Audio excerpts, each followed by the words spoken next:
तर आजच्या या नवीन व्हिडिओमध्ये पुन्हा एकदा तुम्हा सर्वांचं स्वागत आहे आपल्या चॅनेलवर डिजिटल दुनिया मराठीवर। या व्हिडिओला तुम्ही नक्की पूर्ण वॉच करा, कारण ही व्हिडिओ जर तुम्ही पूर्ण वॉच केली तर यानंतर तुम्हाला जर कोणत्याही वेळी ट्रेनचे तिकीट्स बुक करायचे असतील एक्सप्रेसचे, तर ते तुम्ही खूप जास्त सोप्या पद्धतीने करू शकता।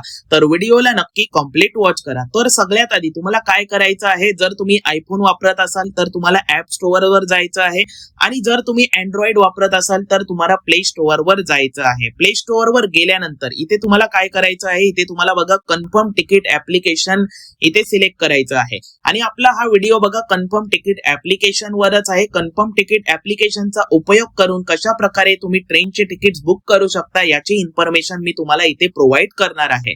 तर सर्वात आधी तुम्ही बघू शकता आता इथे ऍप्लिकेशनचा अपडेट आलेला, तर मी इथे ऍप्लिकेशनला अपडेट करून घेतोय। बाकी तुम्ही इथे बघू शकता हा जो ऍप्लिकेशन आहे ना, एकदम पॉप्युलर ऍप्लिकेशन आहे। जर तुम्ही बघाल तर इथे ऍप स्टोअर वर याची 93K ची रेटिंग आहे, आणि बाकी तुम्ही बघू शकता लाईक इथे 93,000 लोकांनी रेटिंग दिलेली आहे, आणि 4.7 ची इथे आपल्याला रेटिंग बघायला भेटते। तर इथे आपण इथे या ऍप्लिकेशनला आता ओपन करूया। ओपन केल्यानंतर सिंपल या ऍप्लिकेशन मध्ये बघा तुम्हाला तुमचा मोबाईल नंबरने साइन अप करून घ्यायचा आहे। साइन अप करून घेतल्यानंतर असा इंटरफेस तुमच्या समोर येणार। इथे असा इंटरफेस आल्यानंतर तुम्हाला सर्वात आधी प्रोफाइल वर क्लिक करायचं आहे। प्रोफाइल वर क्लिक केल्यानंतर एडिट प्रोफाइल वर क्लिक केल्यानंतर तुम्हाला इथे ईमेल आणि तुमचा पहिला नेम लाईक इथे पहिला नाव जो काही असेल तो तुम्हाला इथे ऍड करायचा आहे। आणि ईमेल बघा इथे टाइम टू टाइम तुम्हाला अपडेट करावं लागतं, तर इथे व्हेरीफाय वर क्लिक करून तुम्ही तुमच्या ईमेलला OTP द्वारे अपडेट करू शकता। अपडेट केल्यानंतर ही तुमची प्रोफाइल बनून जाईल। त्यानंतर IRCTC अकाउंट वर क्लिक करा।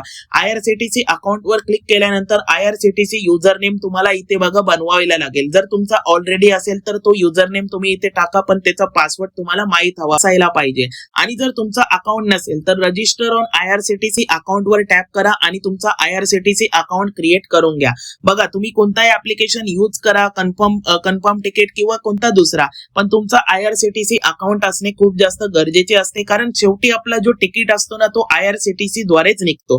बाकी इथे बघा कन्फर्म तिकीट ऍप्लिकेशनचे फायदे काय आहेत, की हा ऍप्लिकेशन यूज करण्यास खूप जास्त सोपा आहे, आणि याच्यामध्ये जे तिकीट बुक करण्याची प्रोसेस आहे ना ती पण खूप जास्त इझी आहे। त्यानंतर आपण सिंपल इथे होम वर क्लिक करणार। होम वर क्लिक केल्यानंतर तुम्ही बघू शकता ट्रेन्स, फ्लाइट्स, बसेस, हॉटेल्स। तर आपण सध्या फक्त ट्रेन्सची माहिती घेणार आहे। जर तुम्हाला एक्स्ट्रा 3 जे पण ऑप्शन्स आहेत त्यांची माहिती पाहिजे तर कमेंट करा। त्यानंतर बघा ट्रेन्स आपण सिलेक्ट करूया। ट्रेन सिलेक्ट केल्यानंतर इथे तुम्ही चेक करू शकता मी इथे छत्रपती शिवाजी महाराज टर्मिनस सिलेक्ट करणार आहे।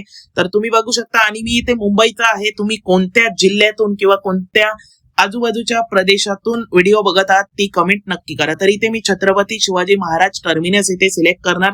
त्यानंतर आपल्याला कुठे जायचं आहे, तर बघा मुंबई पुणे मुंबई इथे आपण खेळणार आहोत, तर इथे सिंपल आपण पुणे सिलेक्ट करूया। तर बघू शकता त्यानंतर आपल्याला खाली डेट सिलेक्ट करण्याचा ऑप्शन येणार आहे। तर डेट मध्ये तुम्ही बघू शकता इथे तुम्ही क्लिक कराल तर तुम्हाला 3 प्रकारचे जे पण बिंदू आहेत किंवा कलरचे जे पण डॉट आहेत ते बघायला भेटतील। इथे available, filling fast, few seats. तर हिरवा ऑप्शन आहे अवेलेबल, त्याच्यानंतर थोडा पिवळा आहे त्याचं फिलिंग फास्ट, आणि त्यानंतर पूर्ण चॉकलेटी आहे तो म्हणजे कमी सीट्स अवेलेबल आहेत त्या दिवशी।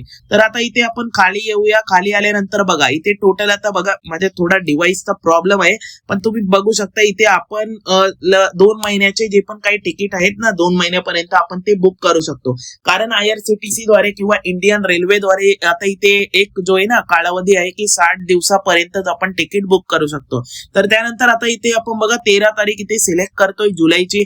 त्यानंतर option for pre cancellation and get full refund तुम्हाला चालू करायचं आहे। सर्च ट्रेन्स वर तुम्ही जसं क्लिक कराल खूप सारे ट्रेन्स इथे तुम्हाला बघायला भेटतील, कारण बघा पुणे स्टेशन जो आहे ना तो मेन स्टेशन आहे, आणि तिथून खूप साऱ्या एक्सप्रेस डे टू डे जात असतात। तर यापैकी बघा तुमच्या टाइम नुसार तुमच्या सोयीनुसार तुम्हाला एक एक्सप्रेस सिलेक्ट करायची आहे। तर आपण इथे कोणार्क एक्सप्रेस सिलेक्ट करूया, आणि यानंतर बघा आता इन्फॉर्मेशन कशी चेक करायची बघू शकता। 2 वाजता इथे सुटेल, आणि इथे संध्याकाळचे 5:55 पुणे स्टेशनला ही ट्रेन पोहोचणार आहे। टोटल प्रवास इथे 3 घंटे 55 मिनिटाचा असेल। त्यामध्ये बघा थोडा उशीर होऊ शकतो, कारण आपल्याला माहिती आहे आपली जी ट्रेन असते ना ती थोडीफार उशीरही होते, किंवा कधी कधी 10 मिनिटं लवकर सुद्धा स्टेशनला पोहोचते। त्यानंतर शेड्यूल वर तुम्ही टॅप कराल तर तुम्हाला जे पण काही मधले स्टेशन असतील ते बघायला भेटतील, जसं दादर, ठाणे, कल्याण, कर्जत, लोणावळा, आणि शेवटी इथे पुणे। त्यानंतर पुढे कुठे जाणार आहे ते सुद्धा तुम्ही इथे बघू शकता।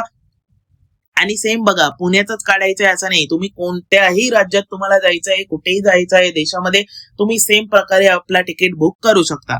फक्त तो आपल्याला लवकर करायचा आहे, कारण जर तुम्ही लवकर नाही करणार तर तुम्हाला इथे RAC किंवा तुमचा तिकीट बुकच नाही होणार.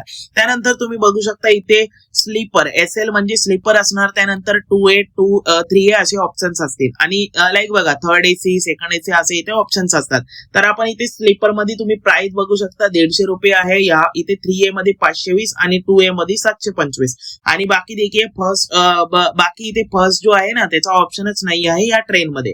तर आपण स्लीपरच्या वरती क्लिक करणार. याच्यावर क्लिक केल्यानंतर जनरल, सिनियर सिटीजन आणि लेडीज असे 3 कोटा इथे अवेलेबल असतात. तर कधी कधी बघा लांबच्या प्रवासामध्ये सिनियर सिटीजन किंवा लेडीज साठी स्पेशल कोटा असतो.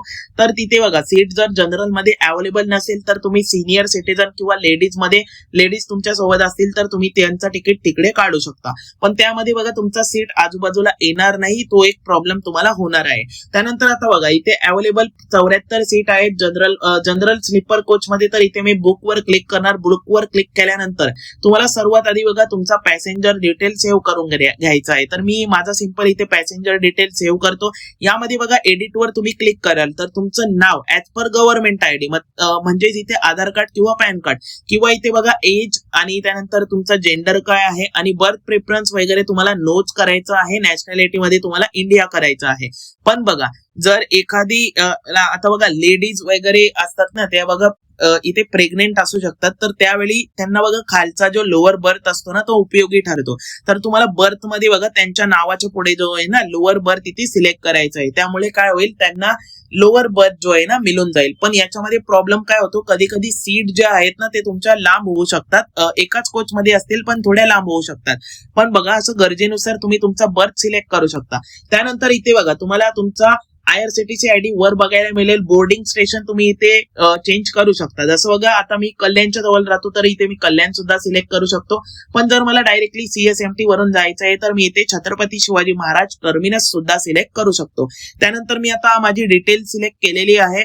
तर तुम्ही इथे बघू शकता व्ह्यू ऑलला मी क्लिक करणार, स्वतःचं नाव इथे सिलेक्ट करणार, सिलेक्ट पॅसेंजरवर क्लिक करणार. कॉन्टॅक्ट डिटेल्स मध्ये बघा तुम्हाला तुमचा मोबाईल नंबर, ईमेल टाकून घ्यायचा आहे, ज्यावर तुम्हाला बघा ट्रेनची माहिती येणार, तुमचा ट्रेनचा तिकीट, त्याची लिंक वगैरे इथे तुम्हाला येणार आणि इथे तुमचा कोच काय असेल त्याची इन्फॉर्मेशन जी आहे ना तुम्हाला तुमच्या प्रवासाच्या दिवशी 2 घंटे आधी तुमच्या मोबाईलवर येणार आहे. तर ते तुम्हाला तिथे बघून घ्यायचं आहे. बाकी इथे बघा ऍडिशनल प्रेफरन्स मध्ये तुम्हाला जे काही पाहिजे तर तुम्ही बघू शकता. प्री कॅन्सलेशन मध्ये बघा आता तुमची जर्नी एकदम कन्फर्म आहे तर तुम्ही याला नो सुद्धा करू शकता.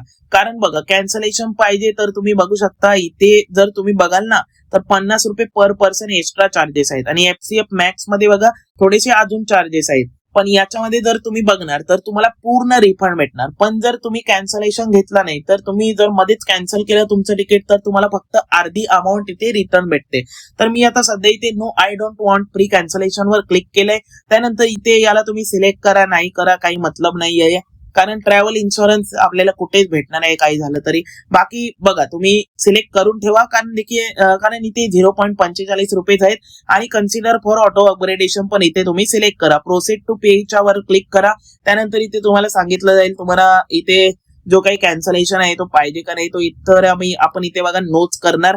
नोवर क्लिक केल्यानंतर इथे पेमेंट पेज तुमच्या समोर येणार. जी काही GST वगैरेची अमाऊंट असेल ती येऊन इथे टोटल 189 रुपये आपल्याला पे करायचे आहेत. पे तुम्ही कोणत्याही ऑप्शनने करू शकता. ऑप्शनने पे केल्यानंतर सिंपल इथे तुम्हाला तुमचा IRCTC चा युजर नेम टाकायचा आहे, पासवर्ड टाकायचा आहे आणि तुमचा जो काही तिकीट असेल तो निघून जाईल. तर तुम्ही अशा प्रकारे ट्रेनची तिकीट कन्फर्म तिकीट ऍप्लिकेशनचा यूज करून बुक करू शकता.